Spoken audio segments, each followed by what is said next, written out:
سال کے 12 مہینوں میں ماہ مبارک رمضان اور اس مہینے کی راتوں میں شب قدر بہت ہی زیادہ عظمت و شرافت کی حامل ہے۔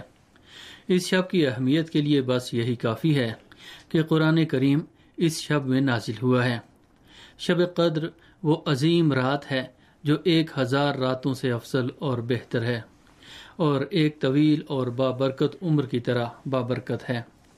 اولیاء الہی نے ماہ مبارک رمضان کی تمام راتوں بالخصوص شب قدر کے بہت اعمال بیان کیے ہیں، جن میں سے ایک شب بیداری ہے۔ شب قدر میں جاگنے کا بہت زیادہ ثواب ہے۔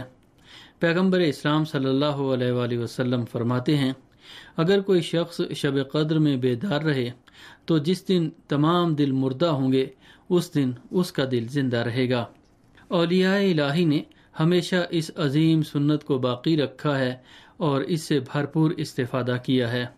پیغمبر اسلام صلی اللہ علیہ وآلہ وسلم نہ صرف شب قدر بلکہ ماہ مبارک رمضان کے آخری عشرے میں پوری رات عبادت و بندگی میں بسر کیا کرتے تھے اور اپنا بستر لپیٹ کر رکھ دیا کرتے تھے۔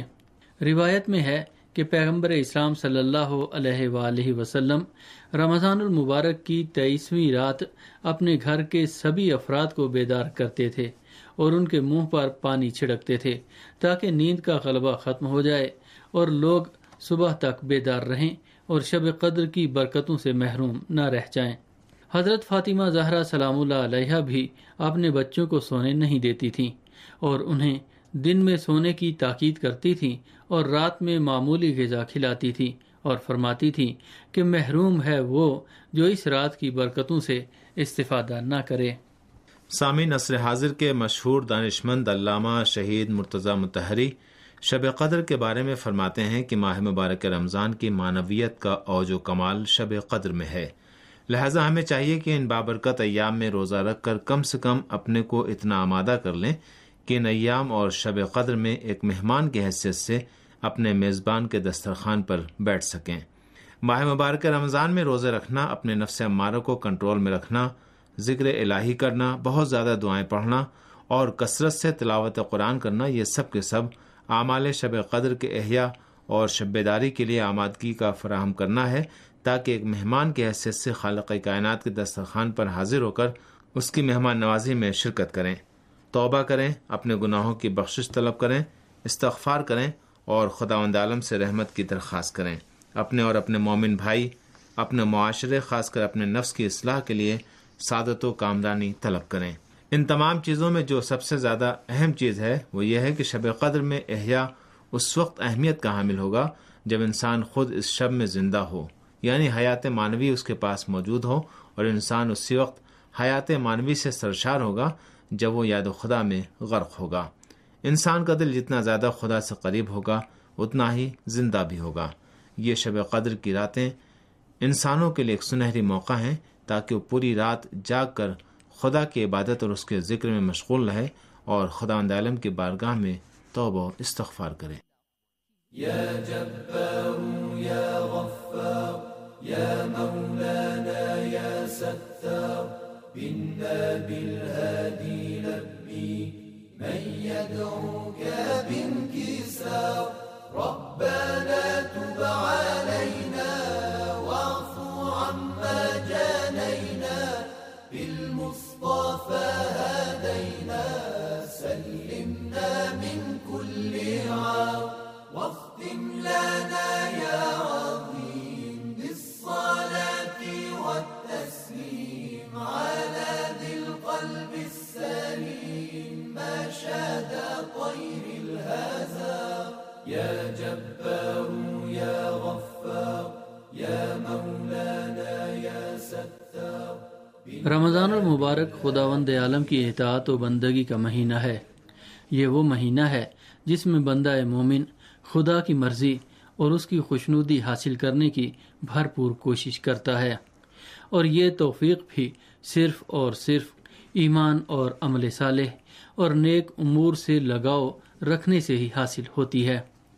البتہ ان سب کا براہ راست تعلق خداوند عالم سے ہے۔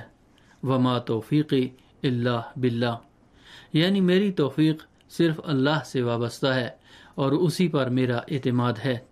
ایک شخص کہتا ہے کہ میرا ایک غلام تھا جو میرے گھر کے تمام امور انجام دیتا تھا۔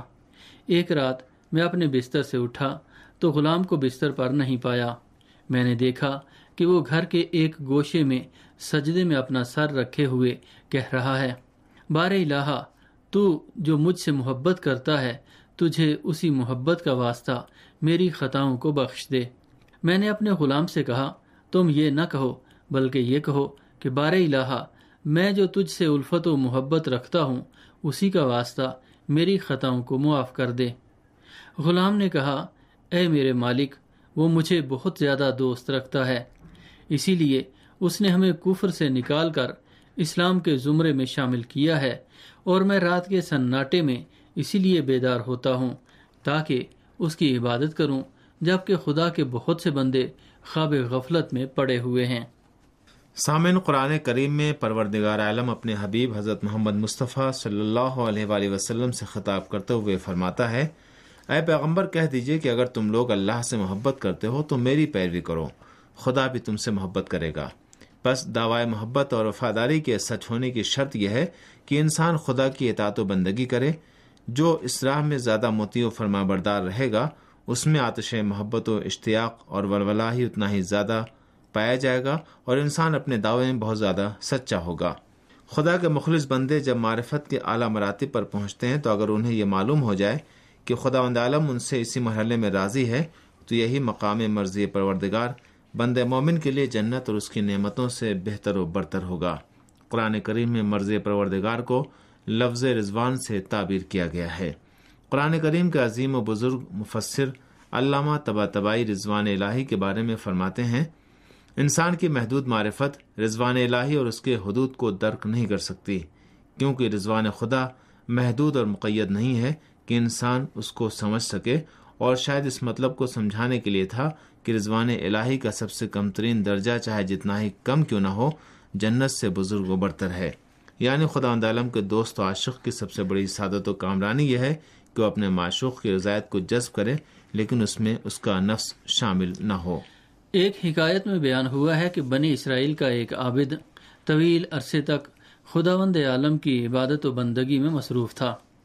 ایک رات خواب کے عالم میں اس سے کہا گیا کہ فلاں عورت جنت میں جانے والوں میں سے ہے۔ جب وہ نیند سے بیدار ہوا تو اس عورت کے بارے میں پتہ لگانے لگا، یہاں تک کہ اس تک پہنچ گیا۔ عابد نے 3 دنوں تک اس عورت کو مہمان رکھا تاکہ پتہ لگا سکے کہ وہ کون سے اعمال انجام دیتی ہے جس کی وجہ سے وہ جنت کی حقدار ہے۔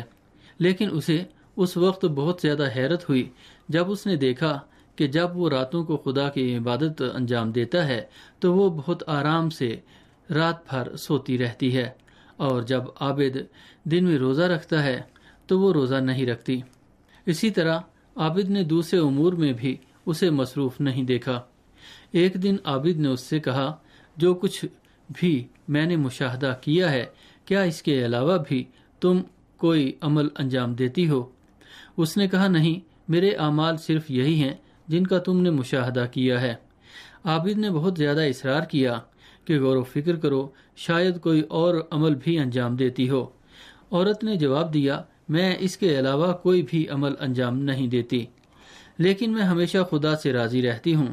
اگر مصیبت و سختی میں بھی رہتی ہوں تو کبھی آسائش کی آرزو نہیں کرتی۔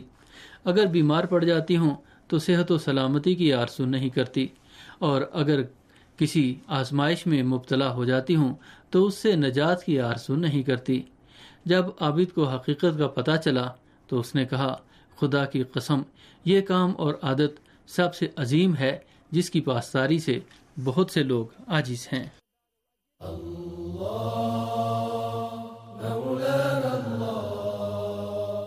مولانا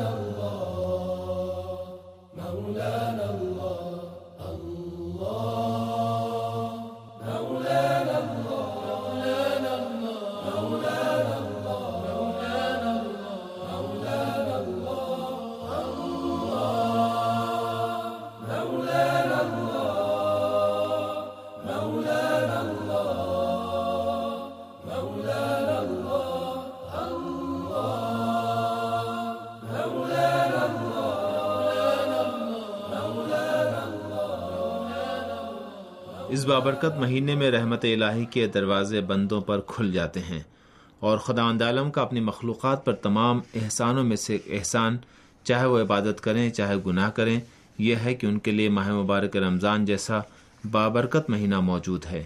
اس مہینے میں خالق کائنات اپنے محتاج بندے کا ہاتھ پکڑ کر سرزمین نور کی طرف اس کی ہدایت و رہنمائی کرتا ہے، اور بندے مومن بھی نورانی پیکر میں ڈھل جانے اور اپنی معرفت و شناخت کے مطابق اس مہینے سے بھرپور فائدہ اٹھانے کی کوشش کرتا ہے۔ کہتے ہیں کہ ایک شخص بال اور داڑھی بنوانے کے لیے حجام کی دکان پر گیا۔ بال بنواتے وقت دونوں کے درمیان گفتگو کا سلسلہ شروع ہوا۔ یہ دونوں افراد مختلف موضوعات پر گفتگو کرتے رہے، یہاں تک کہ گفتگو کرتے ہوئے جب خدا کے موضوع پر پہنچے تو حجام نے کہا، مجھے یقین ہی نہیں ہے کہ خدا موجود ہے۔ اس شخص نے کہا، تجھے کیوں یقین نہیں ہے؟ حجام نے کہا، چلو آؤ سڑک پر چلتے ہیں اور دیکھتے ہیں کہ اگر خدا موجود ہوتا تو اتنے لوگ بیمار کیوں پڑتے اور ہر جگہ لاوارث بچے کیوں ملتے؟ اگر خدا موجود ہوتا تو درد و رنج دنیا میں نہ ہوتا۔ ان تمام امور کے پیش نظر میں مہربان خدا کا تصور نہیں کر سکتا کہ جس کے ہونے کے باوجود یہ مذکورہ تمام چیزیں موجود ہوں۔ گاہک کچھ دیر تک فکر میں غرق رہا اور اس نے کوئی جواب نہیں دیا، کیونکہ وہ بحث و مباحثہ نہیں کرنا چاہتا تھا۔ حجام کا کام ختم ہو گیا اور گاہک اس کی دکان سے نکل کر باہر چلا گیا۔